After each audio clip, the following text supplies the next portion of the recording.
The man at the field's edge. It was the middle of July and I was staying at my uncle's farmhouse for a week while my parents were on vacation. The farmhouse sat at the edge of a massive open field surrounded by a thin line of woods. During the day the place was peaceful and quiet, but at night it felt like the kind of silence that pressed in on you, making every small sound seem much louder. One night my uncle went into town for a late meeting and I stayed back alone. I was sitting on the porch with a cold drink just staring at the moonlit field when I noticed movement at the far edge. At first I thought it was a deer, but as my eyes adjusted I realized it was a man. He was standing perfectly still in the tall grass, facing directly toward me. I froze, trying to convince myself it was just some farmhand or neighbor, but there were no houses for a mile in that direction. The figure didn't move. I couldn't make out his face, but his posture was unsettling. He wasn't walking closer, just standing there like he was watching me. I went inside and locked the doors, pulling the curtains shut. Every few minutes I would peek out through a small gap, and each time he was still there. Sometimes he seemed closer, though I never saw him take a step. Around midnight the security light near the barn flicked on. My heart nearly stopped when I saw the man now standing at the edge of the light, maybe 20 feet from the house. His head was slightly tilted, like he was studying me through the walls. I grabbed my uncle's shotgun and called him. He told me to stay inside and he would be home in 10 minutes. The light outside suddenly went out. When my uncle finally pulled into the driveway, the man was gone. We searched the property but found nothing. The next morning we found footprints in the dirt by the porch, bare footprints, leading back toward the field. I never stayed at that farmhouse, the Lake Stranger. 2 summers ago I was camping with a few friends near a small lake in northern Michigan. We had the whole area to ourselves, which we thought was lucky at the time. The days were warm and sunny, but the nights were cold, with mist rising off the water. On the third night, I woke up just after 2 a.m. to use the bathroom. I stepped out of my tent and walked toward the tree line, but something caught my eye. There was a man standing waist deep in the lake. At first I thought maybe it was one of my friends, but he was too tall, and I could see his clothes hanging heavy with water. He was facing away from me, looking out over the dark surface. I whispered, "Hello," but he didn't respond. I was about to call louder when he slowly turned his head toward me.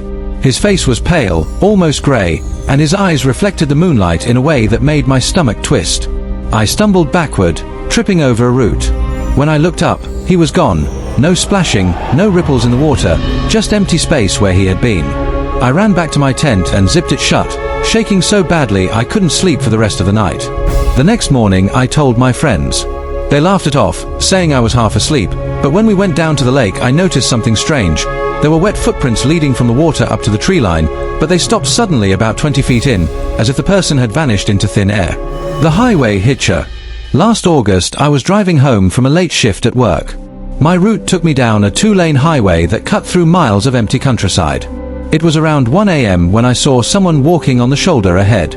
As I got closer, I saw it was a woman in a long white dress. Her hair was soaked, hanging in strands over her face. She was barefoot, and her skin looked pale under the headlights. I slowed down, thinking she might need help. When I pulled up beside her, she turned her head slowly toward me. Her eyes were completely black, no whites, no pupils, just endless darkness. Before I could react, she smiled.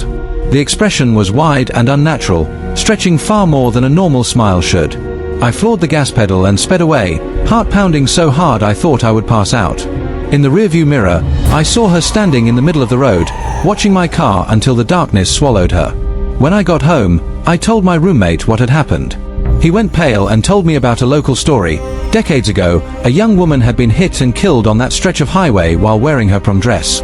Some drivers claimed they still saw her, especially on hot summer nights. I never take that road after midnight anymore. The window knocker. Last summer, I moved into a small upstairs apartment in a quiet suburban neighborhood. The building was old, with creaky wooden floors and drafty windows, but it was cheap and close to work. I had been there for about 2 weeks when strange things began happening at night.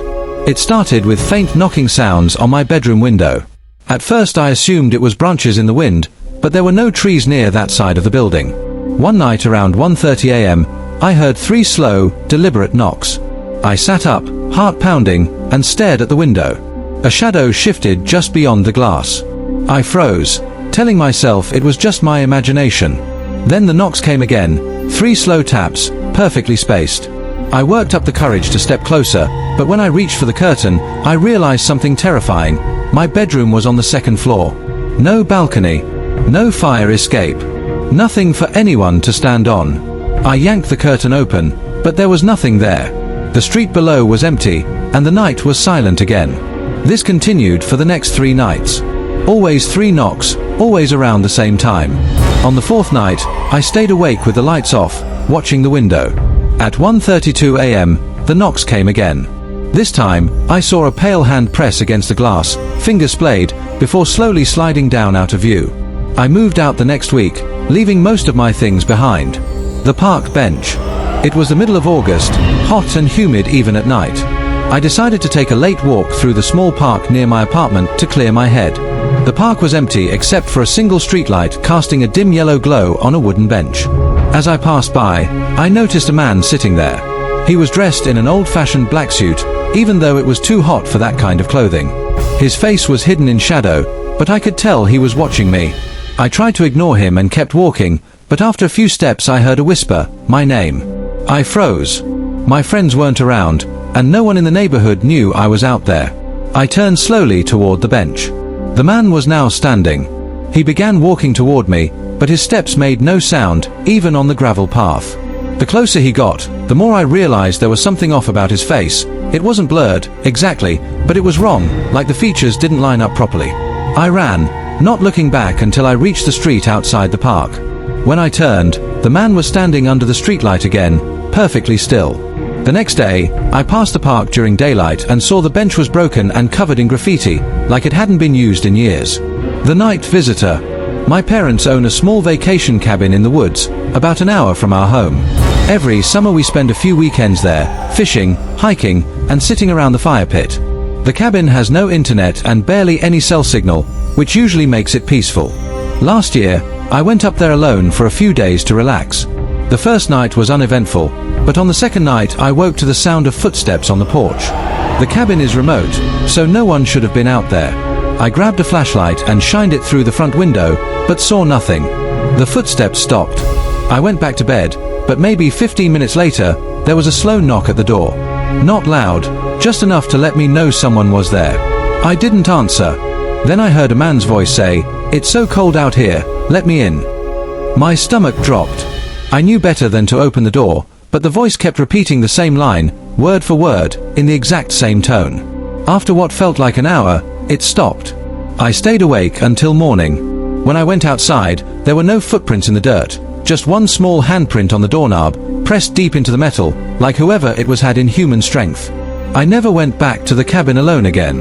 The dirt road figure. 2 summers ago, I was driving home late from a friend's barbecue. My shortcut took me down an old dirt road that cut through miles of farmland. The moon was bright, but the air felt strangely heavy, like a storm was about to break.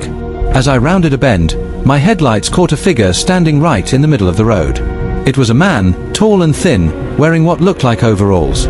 His head was tilted slightly, and I noticed his hands were clenched into fists at his sides. I slowed down, expecting him to move, but he just stood there. When I got within about 20 feet, he slowly raised his right arm and pointed directly at my car. Not waving, not signaling for help, just pointing. Something about the way he moved made my stomach twist. I swerved around him and kept driving. In my rearview mirror, he hadn't turned to watch me go. He was still pointing at the exact spot where I'd been seconds before. When I got home, I told my dad about it. His face went pale and he told me that years ago, a local farmer had been hit and killed on that road. Some drivers swore they still saw him on hot summer nights, pointing at passing cars like he was still warning them about something only he could see. The motel room next door. Last July, my friend and I went on a road trip through several small towns. One night we stayed at a run-down roadside motel because it was the only place for miles. The clerk seemed distracted when we checked in, barely looking up from his newspaper. Our room was at the far end of the building, and the one right next to it had its curtains drawn tight. Around midnight, I woke up to the sound of a woman crying through the thin wall. At first it was soft, but soon it turned into loud sobbing.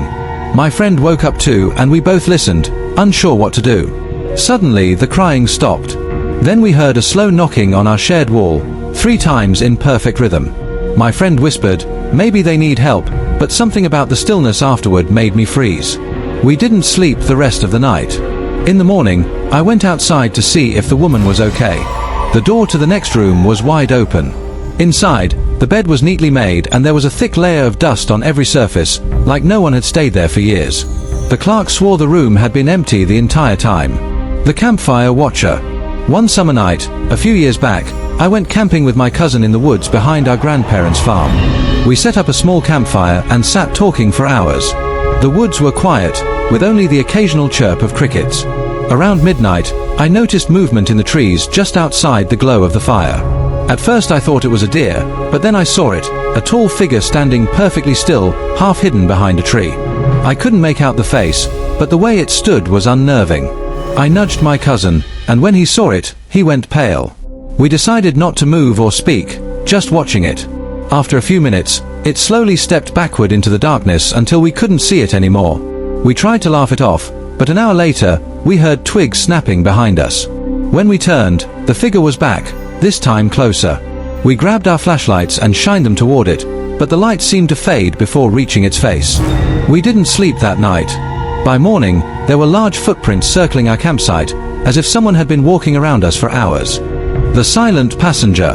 Last August, I was driving home from a friend's lake house. It was past midnight, and the highway was almost completely empty. The air was heavy and humid, and the only sound was the hum of my tires against the asphalt. About halfway home, I stopped at a gas station to grab a drink.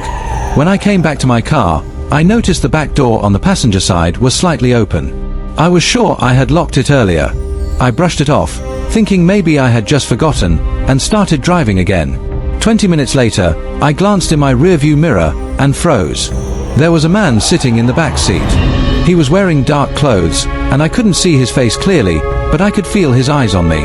I slammed the brakes, swerved to the side of the road, and jumped out of the car. When I opened the back door, it was empty. No one there. The seat was cold, like no one had been sitting there at all. I drove the rest of the way home with all the windows down, my heart pounding the entire time. To this day, I check the back seat every time I get in my car at night. The pool at night. 2 summers ago, I was house-sitting for my aunt while she was away on vacation. Her house had a large in-ground pool in the backyard, surrounded by a tall wooden fence. It was beautiful during the day, but at night it felt strangely unsettling. One night, around 1 a.m., I was watching TV when I heard the faint sound of splashing coming from outside. I knew the pool lights were off and no one should have been there. I went to the back window and looked out. In the dim moonlight, I saw a figure swimming slow, steady laps across the pool. Their head never came up for air. I stood there frozen, trying to understand what I was seeing. After a few minutes, the figure stopped and floated in the middle, facing directly toward me. Even from that distance, I could see the pale outline of their face, eyes open, mouth slightly parted. When I blinked, they were gone. The water was perfectly still, not a single ripple. I locked every door and didn't look outside again until morning. The driveway shadow. Last July, I was staying at my parents' house for the weekend. They lived in a quiet rural area with a long gravel driveway that led up to the house. That night, I was sitting on the porch enjoying the warm air when I noticed movement near the tree line at the edge of the driveway. At first it looked like a person walking toward the house, but their shape was distorted, almost stretched. I stood up to get a better look, and as I did, the figure stopped. It didn't move for several seconds, just stood there watching me. I called out, thinking it might be a neighbor, but there was no response. Then, slowly, it began walking again, except its legs didn't seem to move like a normal person's. I backed toward the front door, keeping my eyes on it the whole time. When I finally stepped inside and shut the door, I peeked out the window. The driveway was empty. The next morning, there were no footprints in the gravel. The roadside cry. Last summer, I was driving home from visiting my cousin in another town. It was just past midnight and the 2-lane country road was completely empty. The only light came from my headlights and the occasional flicker of a firefly. About halfway home, I rolled down my window to let in the warm night air. That's when I heard it, a faint sound of a child crying. I slowed down, looking around, but saw nothing on either side of the road. As I drove forward, the crying grew louder, as if it was right next to my car. I stopped completely, my hazard lights flashing, and got out to check. The moment my feet hit the gravel, the crying stopped. The road was silent again. I got back in and started driving, but less than a minute later, I saw something in my rearview mirror, a small figure standing in the middle of the road, watching my car disappear into the distance. The empty cabin lights. 2 years ago, a group of friends and I rented a small cabin by the lake for a weekend getaway. The nearest neighbor was a mile away, so it was perfect for peace and quiet. On the second night, we were sitting by the campfire when we noticed lights flickering in the cabin across the water. We didn't think much of it until one of my friends mentioned that the cabin had been abandoned for years after a fire damaged part of it. Curious, we took the rowboat across the lake to check it out. When we got close, we saw the lights were still flickering inside, casting moving shadows on the walls. But when we stepped inside, the air was cold and stale, and there was no electricity, no bulbs, no wires, nothing that could have made those lights. We didn't stay to find out more. As we rowed back, the lights came on again, this time in the upper window, and a dark figure stood there watching us until we reached the shore. The basement visitor. One hot July night, I was staying at my grandmother's old house. The place had a basement I always avoided. It smelled of damp concrete and had a single bare bulb that barely lit the room. That night, I was lying in bed when I heard the basement door creak open. I figured maybe my grandmother had gone down for something, but then I remembered she was staying with my aunt that week. I listened, frozen, as slow, heavy footsteps came up the basement stairs. They stopped right at the top. My bedroom door was open just enough for me to see the dark hallway, and that's when I noticed a shadow stretching across the floor from the direction of the basement. The shadow didn't move for what felt like forever. Then, slowly, the basement door creaked shut. I didn't sleep the rest of the night. The next day, the door was locked from the inside. The old train tracks. It was late July when I visited my friend Eric in his small hometown. He told me about an old set of train tracks just outside of town that hadn't been used in decades.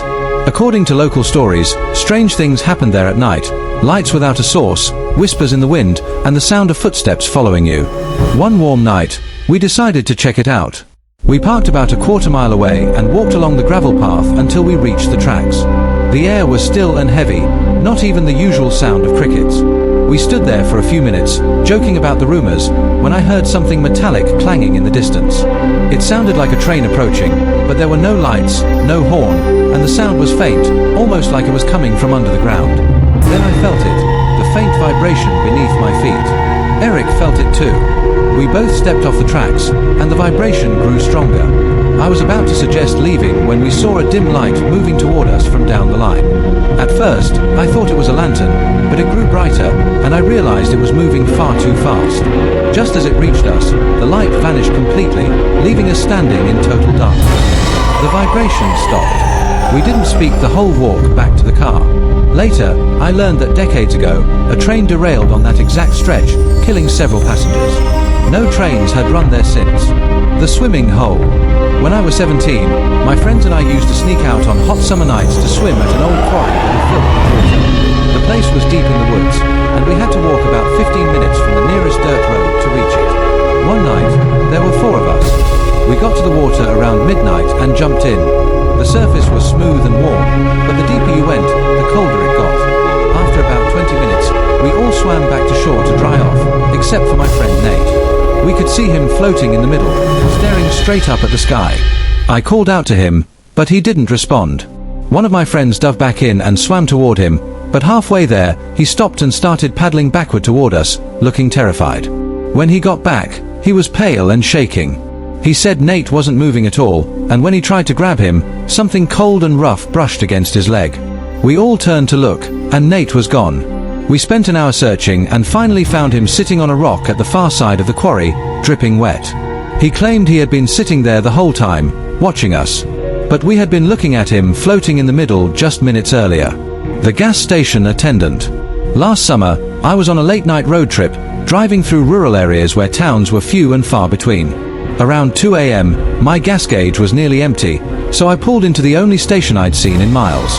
The place looked old and half abandoned, but the lights over the pumps were still on. Inside the small building, a man in an outdated uniform stood behind the counter. He smiled politely, but something about him felt wrong. His skin was pale and waxy, and his eyes didn't seem to blink. I paid for my gas and went back outside. As I was filling up, I glanced through the window.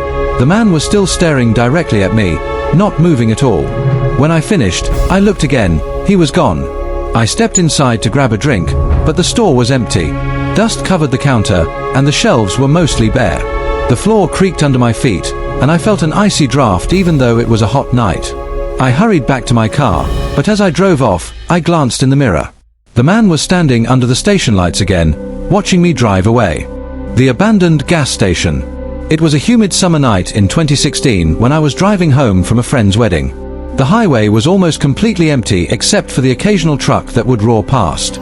I was low on gas, so when I saw a faded sign for a station just 2 miles off the main road, I decided to take the exit. The road leading to the gas station was cracked and overgrown. I passed no houses, no lights, no signs of life. Finally, the gas station came into view. It looked like it had been abandoned for decades. The windows were boarded up, the sign was missing letters, and the overhead lights above the pumps were flickering in a strange irregular pattern. Still, I pulled in, hoping maybe there was at least a working pump or an office I could knock on. The second I stopped my car, the air felt heavier. It was like the entire night had gone quiet. No crickets, no wind, just silence. I stepped out and tried one of the pumps. Dead. I was about to get back in the car when I noticed movement inside the building. A figure was standing in the shadows just behind the glass of the door. They weren't moving, just standing there, watching. I froze. The figure slowly tilted its head to the side as if studying me. Then they raised one hand and tapped slowly against the glass. Tap, tap, tap. Something deep in my instincts screamed at me to leave. I jumped back in the car and turned the key. The engine wouldn't start. I tried again. Nothing. The figure started walking toward the door, and I could see now that their face was pale, almost grey, with wide black eyes that didn't look human. Suddenly, my headlights flickered on by themselves. The figure stopped in its tracks, staring into the light. My car roared to life without me turning the key. I slammed the gas and tore out of there without looking back. When I got back to the main road, my gas gauge, which had been nearly empty, now read completely full. I never figured out how or why, but I've never taken that exit again. Story 2. The Lake House Stranger. It was the summer of 2019 when my cousin invited me to spend a week at her family's lake house. The property was isolated, surrounded by thick forest with only a narrow gravel path leading in or out. The first few nights were peaceful. We swam, grilled food, and stayed up late telling stories by the fire pit. On the fourth night, we were sitting on the back deck when we heard splashing in the water. At first we thought it was a fish or maybe a deer, but then we saw a figure standing waist deep in the lake. The moonlight reflected off their wet hair. They were completely still, just facing the house. We called out thinking maybe it was a lost hiker, but there was no response. The figure began walking toward the shore, never breaking eye contact. Something about their movements was unnatural, too smooth, too deliberate. We ran inside and locked the doors. Minutes later we heard slow, wet footsteps on the deck outside. Then came the sound of fingers dragging across the glass door. My cousin whispered that there was no cell service here. The footsteps circled the house twice. Then silence. We stayed awake until dawn, too scared to move. When the sun rose, we went outside. There were no footprints on the deck, no wet spots, no signs anyone had been there. That afternoon we decided to cut the trip short. As we were packing, I glanced out at the lake one last time. The same figure was standing in the exact same spot, waist deep in the water, staring right at me. Story 3. The Forest Voice. Back in 2014, I worked at a summer camp deep in the woods of northern Minnesota. The camp had a strict lights out policy, but one night after midnight I had to walk across the grounds to check on a cabin of kids who'd reported hearing something outside. The woods were pitch black except for my flashlight. As I got closer to the cabin, I heard a voice. It was a little girl's voice calling my name. My heart skipped a beat because I knew all the kids in that cabin and none of them sounded like that. The voice came again from deeper in the trees. It was soft but urgent. Please help me. I radioed the other counselor, but the line was filled with static. Against my better judgment, I stepped into the forest following the sound. Every time I got closer, the voice would move farther away. Finally, I reached a small clearing. The voice stopped. Then from behind me, I heard a deep guttural growl that made my entire body lock up. I turned slowly and saw nothing but darkness between the trees. I bolted back toward the cabin. When I got there, all the kids were in their bunks fast asleep. None of them had called for me. The next morning, I checked the area with another counselor. We found small child-sized footprints in the dirt that led into the woods, but they stopped abruptly as if the person had vanished into thin air.